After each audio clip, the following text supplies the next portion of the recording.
Järgmine võrrand, esimene. Siin me kasutame esimene meetod, me kasutame logaritmi definitsiooni ja kirjutame see seos ilma logaritmi sümbolita. Ja see näeb välja nii.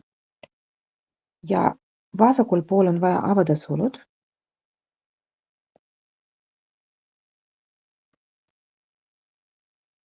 See on ruutvõrrand. Need me saame koondada.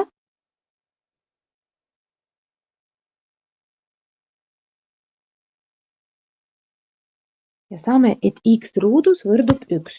Mis arv ruudus võrdub 1? See on 1 ja -1. Esimene on -1, teine on 1, aga meile ei sobi, tegelikult ei sobi mõlemad. Et kui me paneme siin x asemel -1, siis tekib -2 all, mis ei sobi. Ja kui me paneme 1, siis tekib siin 0, ka ei sobi, siis mõlemad ei sobi. See tähendab, et esimese võrrandil lahendid puuduvad.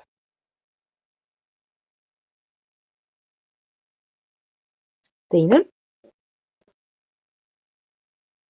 Siin me kasutame esimene omadus vasakul pool ja see summa muutub logaritmitavate korrutiseks. Ma ei korruta logaritmid, ma korrutan logaritmitavad ehk need arvud, mis on sees.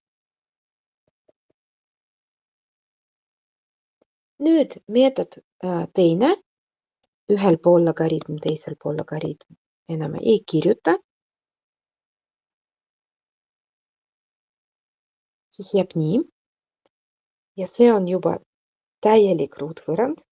Siin ei saa selle meetodiga, nagu me tegime siin, lahendada. Siin me teeme läbi diskriminanti. Ma loodan, et te mäletate. A on 1, B on -1 ja C on -2. Diskriminant B ruudus -4 korda A korda C.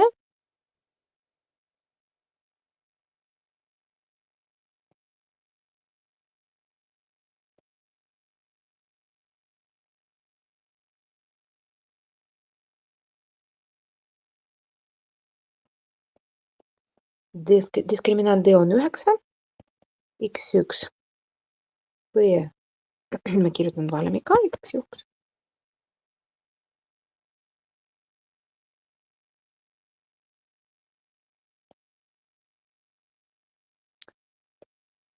Esimene siis 1 pluss 3 jagatud 2 on 2 ja 1 miinus 3 jagatud 2 on -1.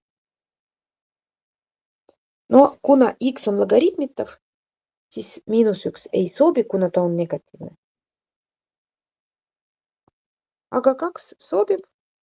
Kui me paneme seda siia või siia, siis mõlemad logaritmitavad on positiivsed ja 2 on sobiv vastus.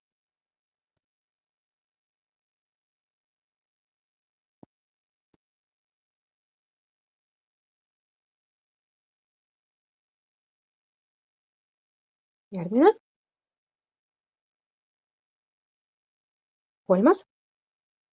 Kolmandas me võime kasutada teine meetod, aga segab see miinus, mis on ees. Ja kolmanda omandi kasutades me saame seda miinust panna siia.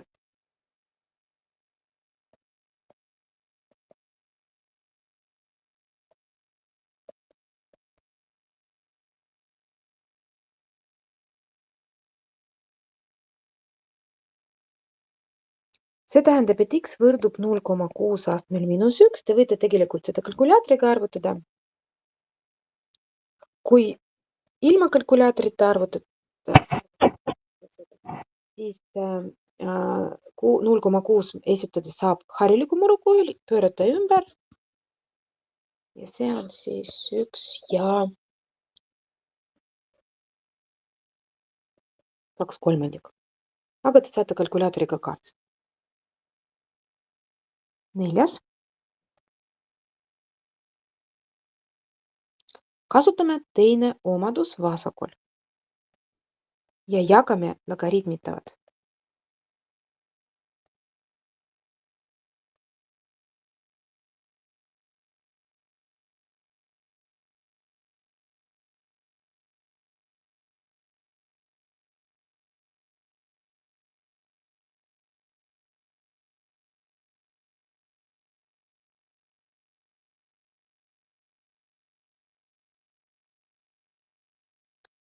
See on murdvõrrand.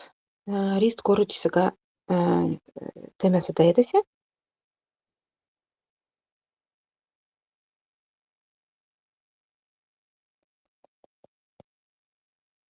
Avame sulud.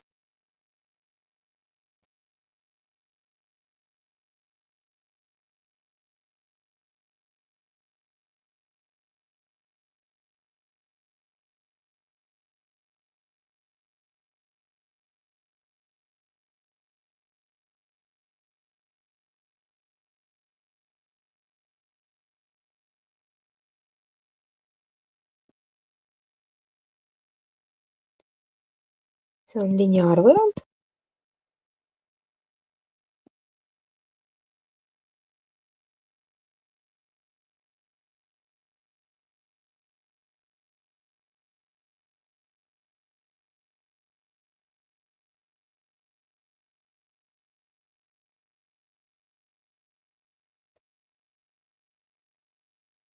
X võrdub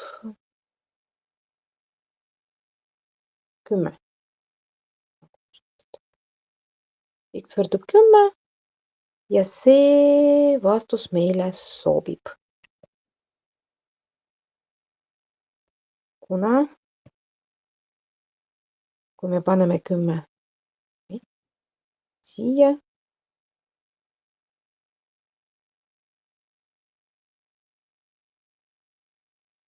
me arvutame on positiivne ja siia ka, kui paneme, siis arvutame ka positiivne. 5. See on eksponentvõrrand.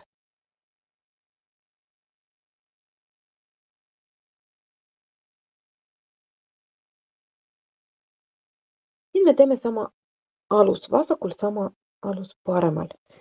4 alus vasakul täitsa sobib. Me proovime teha seda sama 4 paremal.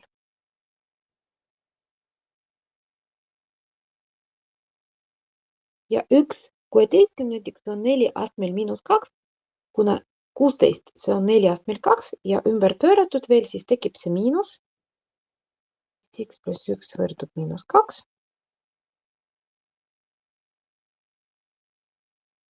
Ja X võrdub -3. X jaoks siin piirangut ei ole, see vastus meile sobib.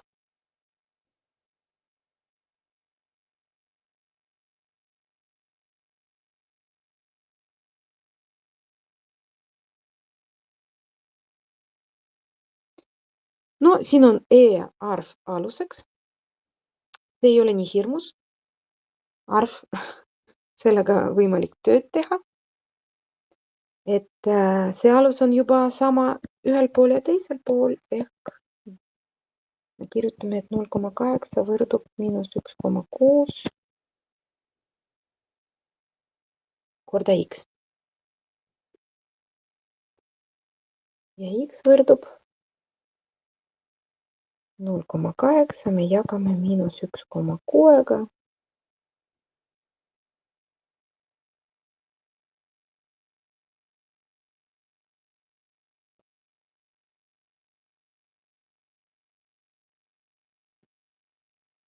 X võrdub -0,5.